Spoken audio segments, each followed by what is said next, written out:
Creada desde 2009, la Ley de Extinción de Dominio en México ha sido una herramienta fallida para atender el combate del crimen organizado. Aunque en teoría la legislación tenía como fin arrebatarle a la delincuencia los bienes adquiridos, en la práctica la mayoría de los juicios han sido perdidos por las autoridades federales, ya que la misma Procuraduría General de la República reconocía que era imposible aplicar.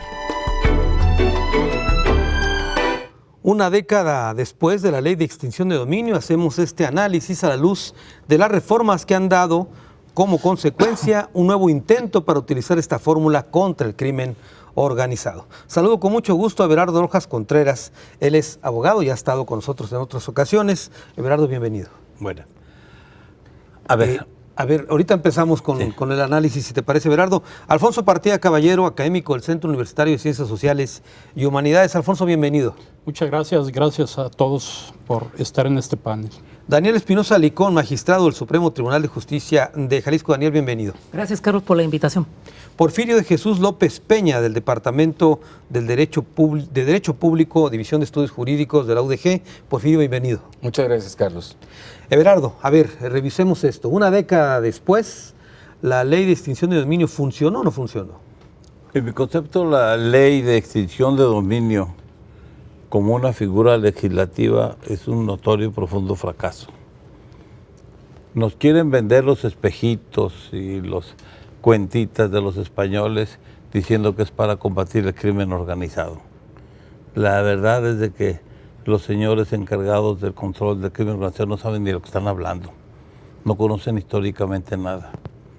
La creación de figuras como la extinción de dominio viene siendo lo que yo llamo que el camino al infierno está sembrado de muchas buenas voluntades.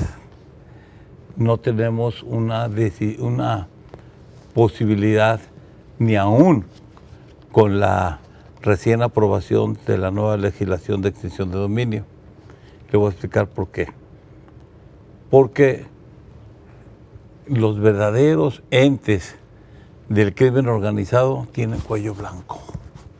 No son los que andan matando, ni los que andan vendiendo droga.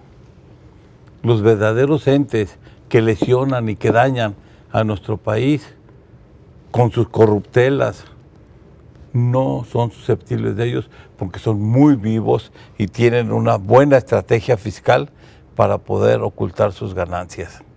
Va a ser muy difícil llevar a cabo algo. Entonces está hablando de una ley desigual. Sí va a atacar a alguno que otro narcotraficante, a alguno que otro secuestrador, a alguno que otro delincuente de orden común, pero el verdadero fondo, la verdadera intención no la vamos a tener. Alfonso Partida, me gustaría que a la gente que nos está siguiendo, nos está viendo, trataras de explicarle qué es eso de una ley de extinción de dominio. En castellano, ¿qué significa? Bueno, las leyes de extinción de dominio tienen su origen en Francia, posteriormente fueron aplicadas en Colombia con gran éxito. Te puedo decir, el año pasado fueron $5,000 millones que fueron incautados. Lástima que efectivamente, como dice el doctor Everardo, en México solamente fueron 17 millones, para ver nada más el impacto de la corrupción. Anda sobre el 5% del Producto Interno Bruto, o sea, de la totalidad que se produce en México, el 5% impacta de esta manera y el 2% al crimen organizado en otras cuestiones. Y la ley de extinción de dominio es quitarle las propiedades a los criminales. Así es. Es un instrumento jurídico dirigido a los bienes de origen de destinación ilícita. Como tal, es un instrumento de política criminal, o debería de serlo, que busca complementar el conjunto de medidas institucionales y legales adoptadas por países. En este caso, hay algunas leyes internacionales que se han estado utilizando para aplicarlas en México, como el protocolo de Palermo, el protocolo de Mérida contra la corrupción y muchas otras que justamente tienen esta situación de luchar contra el crimen organizado para, en este caso, la recuperación de activos. Yo creo que a muy pocos les interesa tener a la gente en la cárcel, aunque sí nos han hecho una visión de castigar.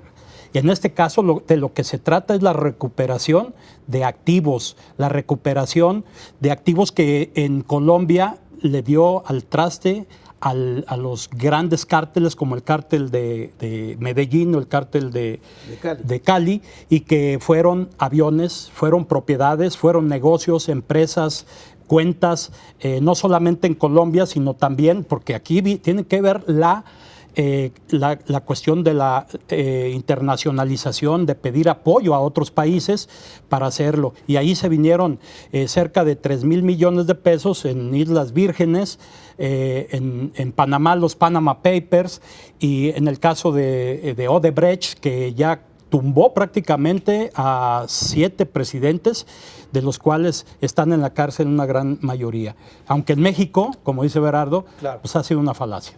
Muy bien. Daniel Espinosa, con una primera aproximación sobre este tema. Muy bien, quisiera hablar y conceptualizar un poco el tema porque tenemos 3 figuras jurídicas que al día de hoy generan confusión.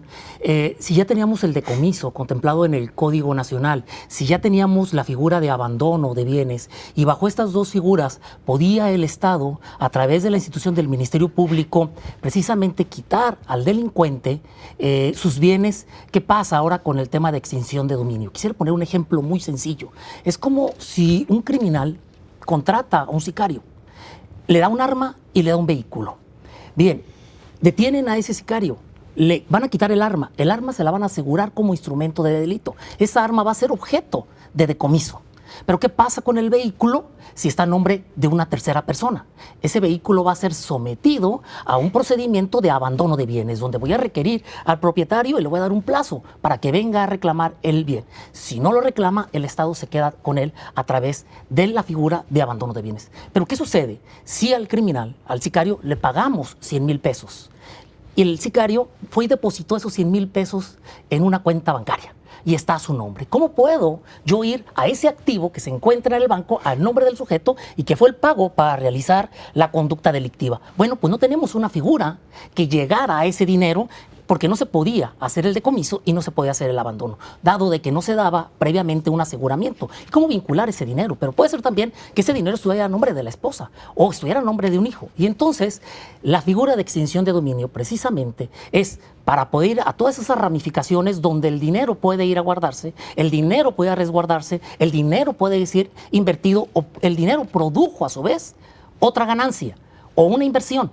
Y en ese sentido, la extinción de dominio es una acción real precisamente para ir atrás de todos los activos que se obtengan a través de conductas ilícitas, preponderantemente la corrupción. Esto significa incluso que puede esta ley permitir asegurar y mediante esta figura recuperar para el Estado un hotel, por ejemplo. Claro. La operación de un hotel. Podemos, a través de figuras como medidas cautelares, ir a través de un embargo, un aseguramiento, una inmovilización de cuentas a partir de este tipo de acciones que el Ministerio Público puede realizar. Ahora, ¿esta ley es la reforma o ya lo consideraba la anterior ley? En el 2009 hubo una reforma constitucional para el artículo 22 contemplar la figura. Se generó a partir de eso una ley federal y se generó una ley local. A partir de la reforma, el artículo 73, fracción 21, apartado C, se genera una ley nacional para homologar el procedimiento a lo largo y ancho del país. Porque había algunas leyes locales mejores que otras, ¿no? Claro. Muy bien. Porfirio Jesús López Peña, una primera aproximación también del tema. Porfirio. Sí, bien. Comúnmente, y bien como lo señala el magistrado, se podía identificar una serie de herramientas como son el abandono de bienes y el decomiso desde el punto de vista de la liga directa con el delito, con la comisión de un delito, para poder obtener en su momento con la pérdida de esos bienes a favor del Estado un producto que pudiera incluso destinarse a la reparación del daño de las víctimas, que es uno de los elementos principales que se pudieron haber considerado incluso en algunos documentos que externó o que presentó como justificación el propio Senado, previo precisamente a las reformas constitucionales y a la creación de las leyes tanto federal como locales de extinción de dominio. Pero hay una situación que aquí debemos dejar muy claro, y como ya también lo señaló el doctor Alfonso Partida. La figura de extinción de dominio desde el punto de vista de recuperación de activos no viene como una ocurrencia o como algo nuevo en nuestra legislación o en nuestro sistema jurídico.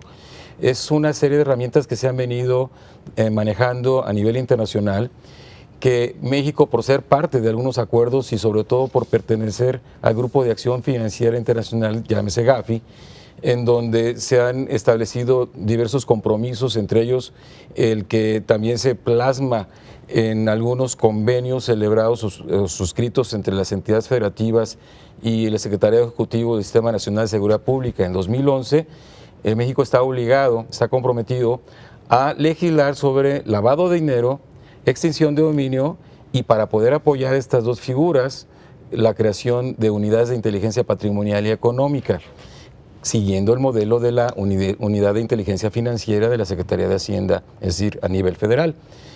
¿Por qué? Porque es la manera en que, de acuerdo al grupo Egmont y al grupo de Gafi, o Gafi, se ha tenido una eficacia para poder recuperar activos, tomando como base lo que en Latinoamérica ha realizado Colombia.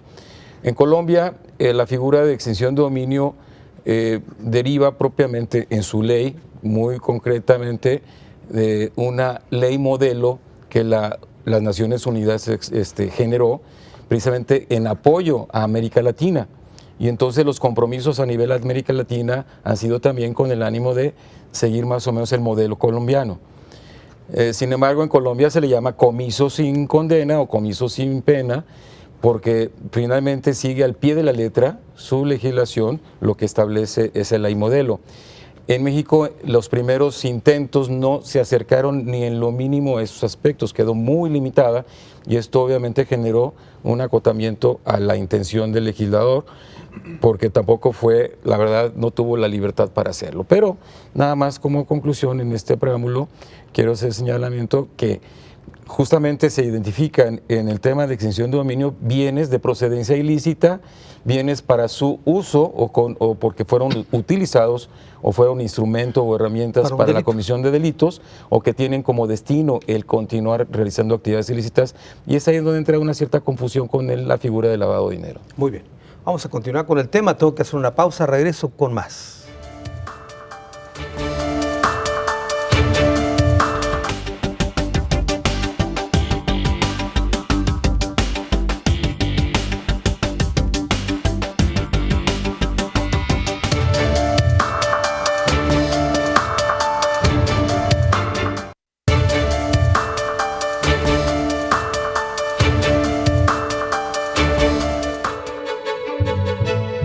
Un ejemplo de los fracasos de la ley de extinción de dominio en México es compararla con países donde sí ha funcionado.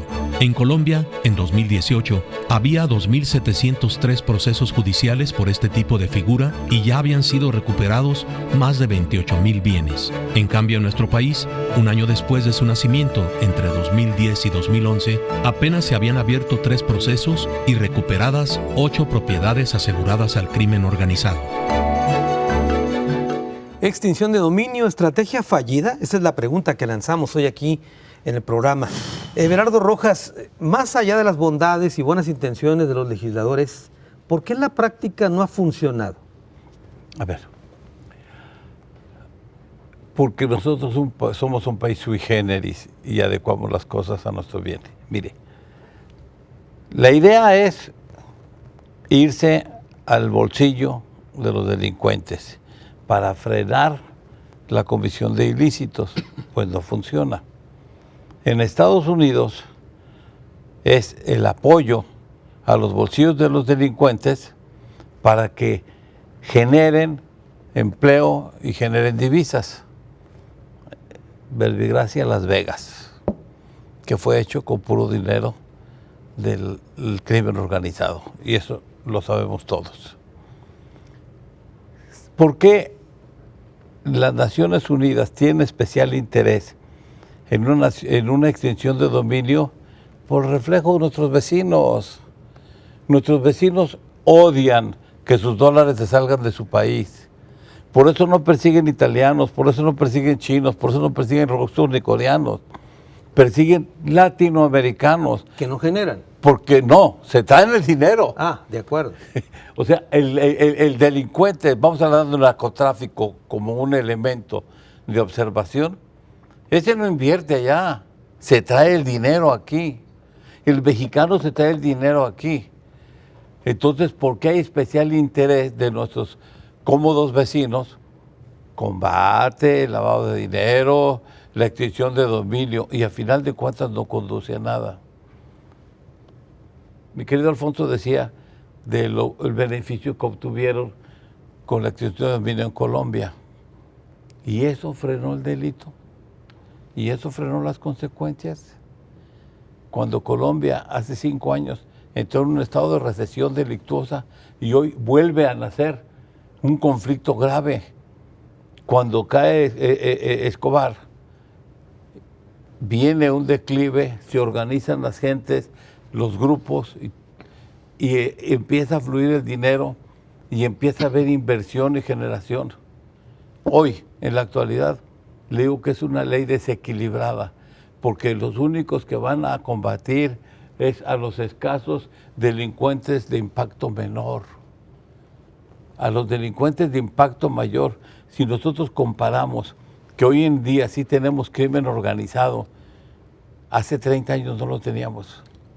Los narcotraficantes grandes de hace 30 años eran niños comparados con los de hoy. Hoy tenemos trata de blancas, juego, todo lo que se le puede imaginar que genere dinero, y las narcotienditas, etcétera, está organizado y todo tiene un país, todo tiene un dueño. Hoy por hoy, creo yo que si tenemos y mantenemos una ley que tiene desequilibrada, y para eso necesitaríamos meternos muy a fondo, muy a fondo sobre los objetivos finales. Pero yo siento que es un fracaso. Muy bien. Alfonso Partida, incluso esta reforma de la ley, la nueva ley, contempla ya involucrar o alcanzar también a servidores públicos, ex servidores públicos en esta situación, el tema de la corrupción, algo así, ¿no? Por supuesto. Sí, efectivamente. Mira, sí hubo un fracaso rotundo de la aplicación anterior de la ley. Incluso en Jalisco fue una simulación terrible. La Judicatura nombró a 6 jueces de extinción de dominio, pero desgraciadamente los políticos han sido los que no han querido demostrar su voluntad política. No se aplicó. El caso del profesor Porfirio fue el líder de la aplicación de la norma en la Fiscalía, que inició con una gran potencia, pero a final de cuentas lo dejaron solo, ¿no? Y esto trajo como consecuencia pues un deterioro en una imagen de esta figura. Pero tenemos que decirlo claramente, Estados Unidos es el que más recuperación de activos tiene. Le sigue Colombia, posteriormente Brasil. Y es porque hay una aplicación total y una voluntad política de los que gobiernan en este caso, porque la finalidad de extinción de dominio es reducir esa capacidad financiera, económica de los grupos de delincuencia organizada, por supuesto. Esa debe de ser lo que nos llame a aplicar irrestrictamente figuras de recuperación de activos. Ahí están las situaciones de Odebrecht. Se recuperaron cerca de $200 millones en el caso que nos ocupó, y que a final de cuentas decía yo, ¿para qué quiero a la gente en la cárcel? Yo no quiero muchas imputaciones, quiero muchas sentencias, ¿no? Porque aquí con que ya metan a la cárcel a alguien, es el caso de anticorrupción, pues está 1 o 2 personas imputadas, pero a final de cuentas sabemos que no van a poder integrar la prueba técnica, que no van a poder llegar a un final feliz. En este caso, con este tipo de aplicación de normas, eso es lo que se busca. Porque ¿dónde es donde les duele más a los delincuentes? Les duele en el bolsillo, porque es lo que los financia para tener esa potencia que, por ejemplo, aquí el cártel Jalisco Nueva Generación no tiene. Díganme un bien que se les haya decomisado en este caso, absolutamente ninguno. Y a nivel nacional, pues ya vimos, en 2010 tuvimos un asunto, una sentencia, en 2012 tuvimos 18, Y así sucesivamente, pero que no pasa de un dígito. Claro. Cuando ya vimos en Colombia, con la exposición que nos hicieron en este programa, de una gran cantidad de activos que están en eso. Se trata, no vas a acabar completamente con la delincuencia organizada, se trata de atacarlos en los puntos neurálgicos, porque el crimen organizado es un fenómeno económico delictivo. Y si es económico delictivo y sobre todo es una red de corrupción, por supuesto que hay que atacar en los activos, hay que atacar en esas redes de corrupción. Desgraciadamente hay redes de protección política también en este país. Muy bien. Daniel Espinosa, hemos visto, los ciudadanos, cómo de repente, pese a estas figuras, luego nos enteramos que le devuelven bienes, por ejemplo, a la familia de Rafael Caro Quintero, etcétera, etcétera, etcétera. ¿Qué ha pasado? ¿Qué ha fallado? El tema de justicia, de acuerdo a organismos internacionales, se mide bajo dos parámetros: la eficacia y la eficiencia. ¿Cuándo se es eficaz? Cuando se invierte el menor tiempo posible en realizar una actividad. ¿Cuándo se es eficiente? Cuando el resultado es el esperado, el correcto, es actuar bien. Es decir, eficaz rápido, eficiente bien. Y son los dos parámetros que han utilizado organismos internacionales como Banco Mundial, Banco Interamericano de Desarrollo, para medir el sistema de justicia en todo el mundo y sobre todo en América Latina. Eficaz, ¿cuánto tiempo te tardas en llevar todo un proceso? Y en toda América Latina la crítica por esos organismos ha sido lo ineficaz del tema. Por ejemplo, hablábamos de otros países, Perú ha sido otro de los ejemplos, que ha sido caso exitoso también sobre el tema de extinción de dominio, pero resulta que tienen procesos de 3 o 4 años. ¿Qué tan eficaz es cuando el Estado se está tardando 3 o 4 años en resolver sobre un tema? Y la eficiencia, que aproximadamente el 60% resulta procedente, el 40% resulta improcedente y hay que regresarle los bienes. El procedimiento que se ha elegido ha sido un procedimiento civil, diferente al procedimiento penal y la valoración de la materia penal, porque en la materia penal yo tengo que acreditar un hecho delictivo y que el sujeto intervino a título de autor o partícipe. Y el tema de valoración de la prueba tiene su estándar específico de manera constitucional y convencional. Pero el tema en materia civil, las reglas operan distinto. Incluso desde el momento en que el tema que tú tienes recursos, hay una investigación y tú tienes recursos, regreso a mi ejemplo, al ejemplo del sujeto sicario. Si tú no tienes trabajo y tienes 100,000 pesos que te depositaron cercano a las fechas del homicidio, resulta que tú no me justificas cómo obtuviste esos 100,000 pesos. Yo te voy a demandar vía civil a ti. Y si está a nombre de tu esposa, a nombre de tu esposa, para que me justifiques tú, desde tu postura, por qué tienes ese dinero y que tú justifiques que el dinero es bien habido, que es lícito.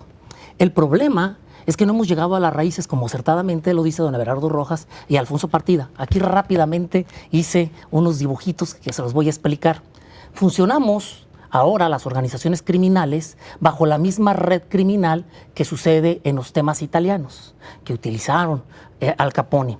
Hay nodos, ahora se llaman nodos. Un primer nodo contrata un segundo nodo, pero a su vez, vamos a decir, este se encarga de vender, este se encarga de comprar, este se encarga de cuidar, este se encarga de administrar, y cada uno de ellos no se conoce.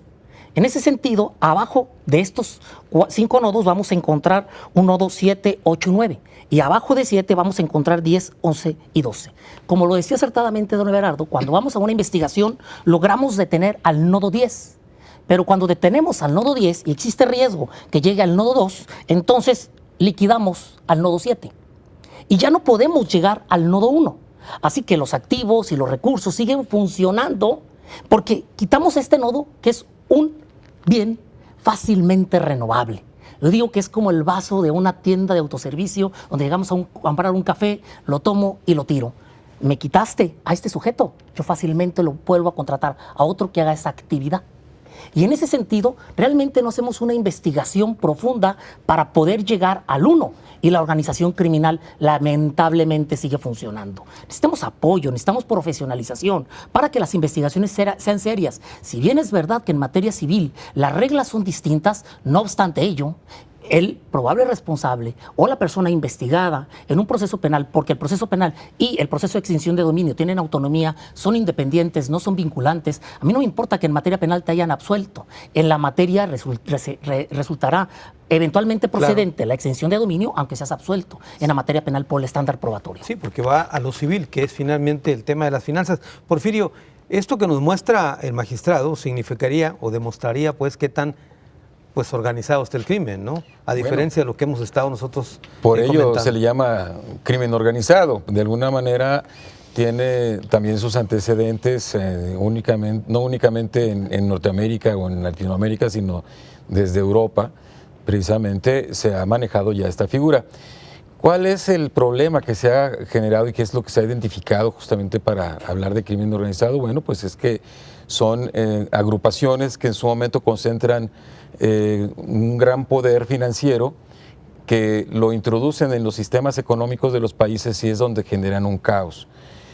Hablaban hace un momento de Caro Quintero, bueno, que le fueron devueltos bienes y demás. En su tiempo se creó un gran emporio con él, pero él generó mucha actividad, mucho empleo, como lo decía también Everardo Rojas, muchos negocios, discotecas, o bien de otro tipo, pero también se generó un boom inmobiliario porque hubo una apuesta a estar adquiriendo bienes inmuebles para colocar los activos de procedencia ilícita. Y en aquel tiempo no se manejaba todavía la figura de operaciones con recursos de procedencia ilícita, aun cuando en Europa y Estados Unidos ya se manejaba el tema del lavado de activos o lavado de dinero, porque eso obviamente ya es más añejo. Pero bueno, finalmente, si nosotros analizamos lo que maneja nuestra Constitución, tomando en cuenta los estándares internacionales y sobre todo los compromisos, es además a partir de la creación de la ley de ORPI, o ley que combate los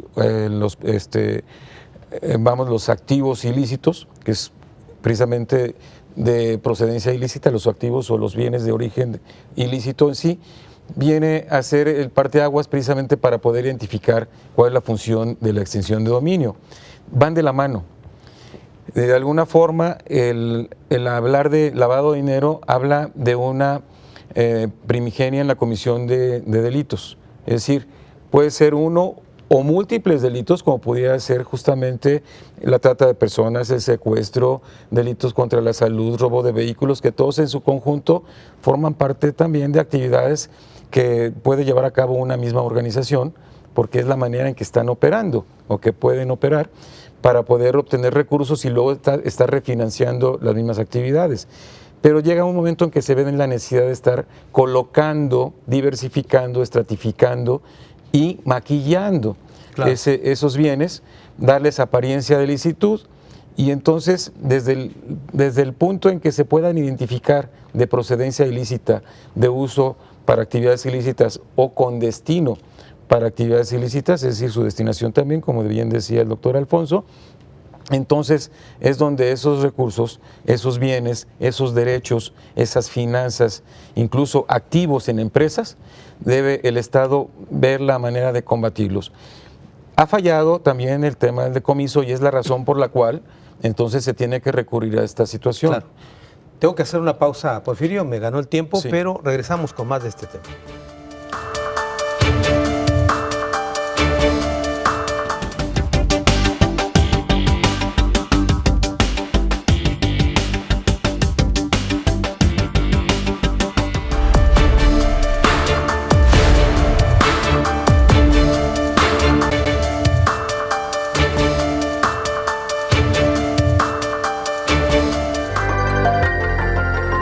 En el Senado se aprobó la reforma constitucional para que la nueva ley de extinción de dominio pueda castigar delitos de corrupción. En concreto, entre los delitos que abarca la nueva ley destacan extorsión, corrupción, encubrimiento, delitos cometidos por servidores públicos, delincuencia organizada, robo de vehículos, recursos de procedencia ilícita, delitos contra la salud, secuestro, trata de personas y delitos en materia de hidrocarburos, petrolíferos y petroquímicos. Extinción de dominio, estrategia fallida, esa es la pregunta que lanzamos en Ruta 44. Porfirio, A ver, termina la idea que nos estabas planteando, por favor. Nos ganó el tiempo en el anterior bloque. Sí, muy bien. Comentaba que el combate o la lucha contra la delincuencia se centra principalmente en combatir o minar sus finanzas, porque esto es lo que ha generado también una irregularidad hasta en las personas que por más de buena fe actúen, se pueden ver involucradas en actos ilícitos por su procedencia. En el Estado mexicano entonces se generó una ley federal de combate al lavado de activos, lo que conocemos como ley antilavado. Se entiende que esto debía haberse replicado en todas las entidades federativas. Jalisco es uno de los pocos estados que no cuenta con el tipo penal de ORPI o de operaciones con recursos de procedencia ilícita para poder combatir el lavado de activos o lavado de dinero. Sin embargo, bueno, entonces a raíz de eso entendemos por qué no pudo combatirse adecuadamente la finanza de las organizaciones criminales por medio de la figura de extinción de dominio. En otros estados, el combate a las organizaciones criminales o en sus finanzas derivó de otros delitos u otras conductas delictivas.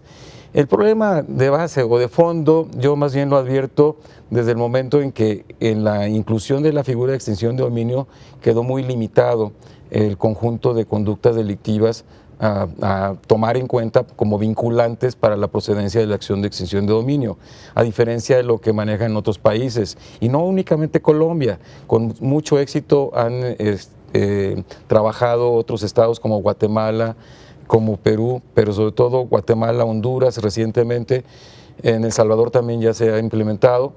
Y lo que llama la atención es que en esos países se ha adoptado el modelo de la ley que expidió o que propuso la Organización de las Naciones Unidas, a diferencia de México. En México comenzó con la primera inclusión de esta figura con 5 delitos únicamente, como son trata de personas, secuestros, robo de vehículos, delincuencia organizada y delitos contra la salud. Posteriormente, en 2015, se incorporó otro delito como fue el enriquecimiento ilícito. De estos 6 delitos, en Jalisco, pues no operaba o no se podía trabajar pues, más que únicamente en el tema de secuestro, delito contra la salud y en su caso robo de vehículos. Hasta ahí. Los demás no, por tratarse de estrictamente de competencia federal.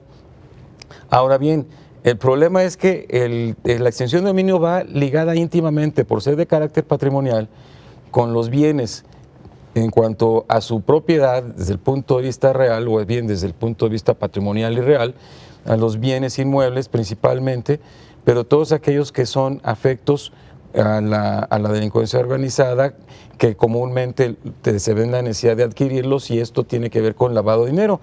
Y al no tener incluida la figura de lavado de dinero dentro de este artículo 22 constitucional, pues se quedaba a medias el era camino. por supuesto Claro. evidente que se iba a fallar. Bueno. Ahora con la reforma, nada más para concluir, con la reforma de marzo de este año, que se incluyen entre otros delitos la corrupción y las operaciones con recursos de procedencia ilícita, se pretende entonces sí ser así que además de eficiente, apegarse a las reglas internacionales, claro, buscar también con la nueva ley la manera de ser eficaz. Everardo Rojas, decía hace un momento a Daniel Espinosa que el tema civil era otra herramienta para combatir eso. ¿Funcionaría entonces una ley en ese paralelismo? Yo creo que esta ley de extinción de dominio es un tanto cuanto aventurada. Están copiando figuras de Latinoamérica, de otros lados, bajo la presión de las Naciones Unidas para crear una ley ad hoc. La verdad es de que no puede haber presente sin pasado. Si nosotros analizamos a partir del parteaguas del 85, el llamar la atención de los delitos de alto impacto, el narcotráfico, de Camarena, etcétera. En esa época no había disposiciones legales para decomisar bienes. Esa es la razón por la cual a las personas que ustedes referían de aquella época no les decomisaron, no existía. Pasa del 85 hasta el 97, cuando nace el artículo 400 bis, que es la primera legislación de lavado de dinero, operaciones con recursos de procedencia ilícita, bajo la premisa de dónde viene, para qué lo quieres y a dónde va. Bajo esa hipótesis, en el 95, 97 se crea esa figura. En suerte me tocó llevar los primeros procesos de esa naturaleza. Después del 97 fue insuficiente y se ha ido evolucionando y se crea la ley de operaciones vulnerables, en las cuales incluso agarran y sojuzgan a los notarios para que se conviertan en policías del fisco. Esa es la verdadera ley de lavado de dinero, la ley de operaciones vulnerables. Tampoco fue suficiente. Entonces queda la ley de extinción de dominio, que 10 años no ha dado resultado. Hoy la reforman, la adicionan. La verdad es de que yo siento que desvincular en un ámbito eminentemente civil la extinción de dominio y desvincularla de una responsabilidad criminal, que es la que ocasiona esa averiguación previa, esa carpeta de investigación, esas indagatorias, son las que propician que el Ministerio Público promueva la extinción de dominio. Pero en mi concepto no deben desvincularla, debe haber una vinculación estrecha entre el proceso civil de extinción de dominio y el proceso penal como consecuencia de una pena. Esta serie de cosas nos hace ver que hay una desinformación al respecto y no vamos a tener lo que decía el doctor Espinosa, ni eficacia ni eficiencia. No lo vamos a tener. Alfonso Partida, si no funcionó la anterior ley, ¿qué nos hace pensar que la que viene sí funcionará? Bueno, aquí debemos de apostarle a la voluntad política de resolver las cosas. Efectivamente, ese es el meollo del asunto y ganarse la confianza de la ciudadanía para una aplicación tan delicada como es esta ley de extinción de dominio, porque ya lo explicó el doctor Daniel Espinosa en ese diagrama, en ese flujo, porque efectivamente la delincuencia organizada funciona en 5 dimensiones. En la dimensión mafiosa, que es donde están los grandes capos, es la dimensión empresarial, que es donde se lava el dinero, donde se aplican los recursos, la dimensión política, que tiene que ver con las redes de protección, tiene que ver con la dimensión armada, que son las brigadas, estas brigadas que privan de la vida a los que les están llegando a los intereses. Por eso en Colombia había jueces sin rostro, porque eran los jueces de extinción de dominio, no los jueces penales en sentido estricto. Y sobre todo también la delincuencia funciona en una dimensión social. Que a veces ya quisiera un partido político, una organización social, funcionar como funcionan estos. Y efectivamente, en este esquema como lo tenemos actualmente, podemos incluso irnos hasta el líder, el punto número 1 que decía el doctor, que es el caso del Chapo Guzmán, pero no le detuvieron un solo peso. No le tuvieron un solo peso. Y ahí está el grave error de la complicidad y la protección que tiene todo esto. Y sobre todo estas redes, porque lo que nos está explicando el doctor es una red de corrupción. Así funcionan. Y entonces también, para acabar con este esquema, tenemos que atacar las redes de corrupción. Y pongo un ejemplo. Yo también no creo que tenga que vincularse al 100% a lo civil. Yo creo que debe ser a la ley de delincuencia organizada. Pero aún en lo civil, el caso O.J. Simpson la podemos explicar a la inversa de lo que dice Everardo. Allá no funcionó la situación penal. O.J. Simpson ganó el pleito penal, pero en el pleito civil lo perdió por cerca de $60 millones. Entonces, en este caso, tenemos que atender todo esto. Yo creo que los catálogos en materia penal, en este tipo, es un error para mí, porque debe de ser, y lo dice el propio documento de la ONU, no debe de haber catálogos, no debe de ser todo lo que sea ilegal, claro, en este caso. Muy bien. Daniel Espinosa, 11 delitos incluye la nueva ley. Escuchábamos que ya se incluye la figura de exfuncionarios públicos y también el robo de hidrocarburos, que también se está incluyendo en este tema. Muy bien. Amplían el catálogo de delitos, pero efectivamente, y creo que eso es una visión corta, dado que no nos ajustamos a los lineamientos establecidos precisamente por el protocolo generado por la ONU y por las convenciones tanto de Palermo como de Mérida, donde no ponen lineamientos específicos a determinados delitos, sino refiere a la conducta ilícita. Y en ese sentido tiene un espectro más amplio.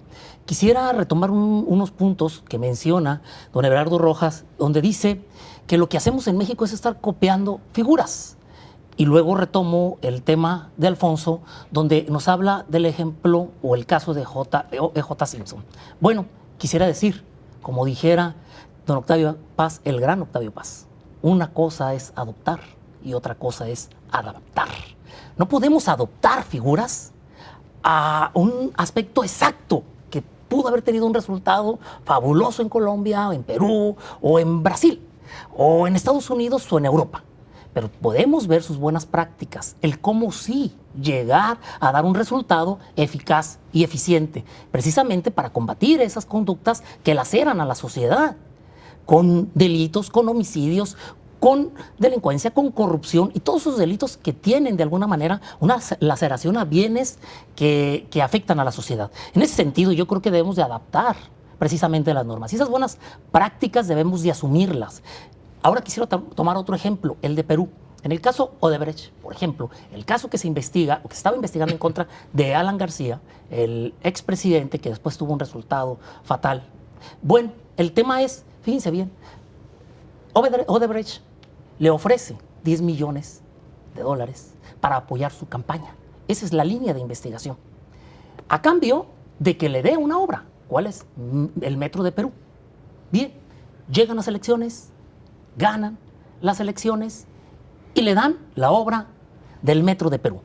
¿Cuántos millones de dólares se invirtieron en Perú con esa obra? Bien, por un lado tiene un beneficio, Perú, claro, van a tener el metro. El tema es la deformación del deber ser, el acto de corrupción y que no hubo igualdad y equidad frente a todos los empresarios posibles para decir cuál es la mejor opción para invertir en un servicio que el Estado requiere. El problema es dónde fueron a parar esos 10 millones. Y entonces si yo ya no te los encuentro y si tú antes de esos 10 millones obtuviste bienes, aquí está una figura interesante de la que hablábamos con el maestro Ramiro. El aseguramiento del valor equivalente. El otro dinero lo obtuviste lícitamente. Pero no obstante, tú obtuviste aquí 10 millones, que no sé dónde están y no los pude rastrear, porque a lo mejor los tienes encerrados en un cuarto, como en el caso de Cenli Yagón. Pero ¿dónde los tienes? No sé. Pero acá tienes esta cantidad, que es lícita. En tanto no aparezca el otro, yo voy a tus activos lícitos. Tenemos muchas figuras que debemos de adaptar, no adoptar. Muy bien. Voy a una pausa, regreso a las conclusiones del programa.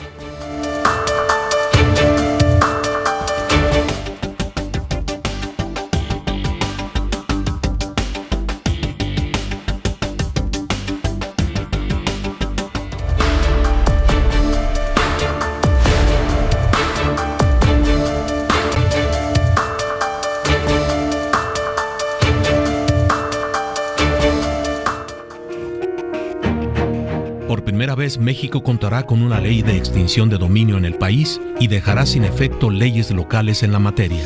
Se trata de la pérdida de alguna propiedad o bienes tangibles e intangibles, como cuentas bancarias que sean producto de algunas actividades ilícitas o que se hayan utilizado para cometerlas. La solicitud de extinción de dominio de un bien o una propiedad estará a cargo del Ministerio Público que investiga un delito, pero el proceso se realizará de forma separada y por la vía civil. Un juez será el responsable de determinar, tras un juicio, si es procedente. Extinción de dominio, estrategia fallida, así llamamos el programa. Estamos llegando a la parte final del mismo y vamos a las conclusiones. Comienzo contigo, Everardo. Realmente resulta muy atrevido dar una conclusión final en tan breve espacio, pero tampoco podemos aspirar a un espacio natural porque no nos ajustan ni 48 horas seguidas. Claro. Ok, aquí lo que yo quiero comentar es esto. La extinción de dominio como figura jurídica, en mi concepto, adolece de muchas controversias constitucionales. No obstante, que tiene, de acuerdo al 133, el carácter de supremacía constitucional, la reforma del artículo 22, no podemos olvidar que es una colisión de normas constitucionales con el artículo 14, con el artículo 16, con el artículo 4 de la tutela de los derechos de los menores, con un montón de situaciones, y que luego, en forma muy curiosa, muy simpática, dice la ley, si tienes defensa, te puedes defender bajo la institución de la buena fe. Pues la buena fe y un tarro de atole blanco es mejor tarro de atole blanco, porque no tiene una limitación. Definitivamente, creo yo que esta figura debe de modificarse y adecuarse bajo principios de estricto derecho, y no solamente con especulaciones. Uno de los conceptos graves que yo es la imprescriptibilidad. La prescripción en nuestro derecho es una institución muy hermosa, que no existe en el common law en Estados Unidos, pero nosotros tenemos que defender la prescripción, porque la prescripción viene siendo parte medular de nuestro derecho. Muchas gracias, Everardo. Alfonso Partida, tus conclusiones. Aquí tenemos que pensar también en una situación de estandarizar una ley a nivel nacional, porque existen leyes en todos los estados. Es un poco lo que existía antes del sistema acusatorio, ¿no? Cada estado tenía su modelo, y al final de cuentas era un verdadero desorden. En este caso yo creo que hay que darle orden.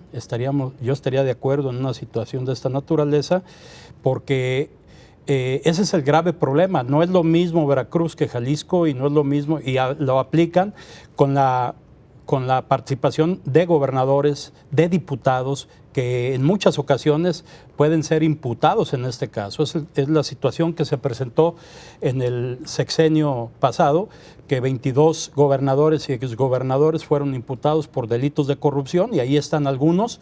Es el caso de Tamaulipas, que la unidad de de inteligencia financiera ya tiene en la cárcel a un exgobernador de su estado. Yo quisiera ver lo mismo aquí, porque elementos hay suficientes.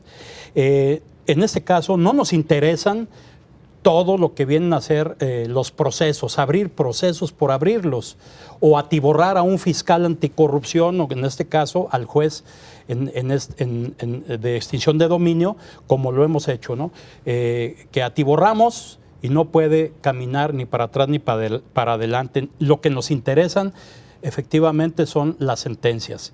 La última parte es lo que debe de ser la parte factible. Ya lo decía el doctor Daniel Espinosa, eficacia y eficiencia. Y la eficacia tiene que ver con las sentencias. Muy bien. Daniel, tus conclusiones. Muy bien. Yo considero que la ley no es más que una herramienta más. Una herramienta más precisamente para combatir los problemas que laceran al Estado mexicano, como es la corrupción. Altos índices, altos niveles de corrupción son deplorables como nación. Y tenemos que buscar herramientas. Y si las herramientas no surgen de manera endógena desde el interior del país, ¿por qué no voltear a las buenas prácticas? Por eso decía las palabras de don Octavio Paz. ¿Por qué no ver las fallas de los vecinos, pero también los aciertos? ¿Y por qué no traer los aciertos a nuestra legislación? Como humanos fallamos 10 años después de una ley federal, una ley local, y entonces con esto se va a homologar, se va a estandarizar los procedimientos a lo largo y ancho del país. Y precisamente yo creo que eso es en búsqueda de eficientar. La historia nos dirá si esta reforma tiene un resultado eficaz y eficiente, o es un lastre como la anterior, que no eficientó la labor en contra de la corrupción y en contra de esas organizaciones criminales. Muy bien. Porfirio, tus conclusiones. Sí, gracias. Derivado de 40 recomendaciones que hizo Gafi en el pasado, y después de un análisis que se realizó a fines de 2017, se estableció en un informe conjunto con México que no había funcionado ni la investigación del lavado de dinero ni el combate al mismo, y que por lo tanto también había fallado el tema de extensión de dominio, entre otras cosas porque no se contemplaba el lavado de dinero dentro de los delitos en el artículo 22 constitucional. Si tomamos esto como parte precisamente de esa corrección a esas omisiones o tal vez a esas fallas en la parte también legislativa, entonces vemos que esta reforma al artículo 22 constitucional y la nueva ley precisamente lo que procura es corregir esos errores, tratando de mejorar, adaptar más adecuadamente justamente esta figura como una alternativa, no como lo único. Porque como ya lo dijo el magistrado Espinosa Licón, se cuenta con el decomiso, con el abandono de bienes, y en este caso se cuenta ya también con la extensión de dominio para que la autoridad, ya sea penal, o bien en este caso ya quien actúe dentro de un marco autónomo de lo penal, independiente desde el punto de vista patrimonial, apuntando en un procedimiento parecido al civil, como un procedimiento especial, pues genere mejores resultados. Obviamente aquí también debemos tomar en cuenta una situación que como también ciertos hechos como la corrupción y otros conceptos más son tomados en cuenta para vincular un bien o un recurso o ciertas acciones o activos al delito X, para efectos de extinción de dominio, no nada más la autoridad penal es la que interviene, pueden ser actos que pueden ser del conocimiento de autoridades administrativas. Y en ese sentido, por ello es que más que desvincular, se habla de una autonomía, no de desvinculación, porque tiene que seguir ligado ese hecho a un acto, a una irregularidad administrativa o bien de un delito para que pueda entonces funcionar el Estado en contra de los patrimonios o de los bienes que estén vinculados con esos hechos. Muy bien, Porfirio, muchas gracias. Daniel, muchas gracias. Alfonso, muchas gracias. Gracias a ti. Everardo, muchas gracias. Me quedo apenas con unos cuantos segundos por una reflexión final y tiene que ver con algo que se dijo aquí respecto a la ineficiencia durante 10 años de la ley de extinción de dominio, que hoy nos arroja precisamente inquietudes respecto a lo que viene para la nueva ley. Y yo, que estoy rodeado de abogados, lo voy a decir así: la nueva ley de extinción de dominio nos sigue produciendo a los ciudadanos, a la luz del pasado, de lo que no hubo resultados efectivos, nos sigue produciendo, perdón por el término legal, una duda bastante razonable. Hasta la próxima.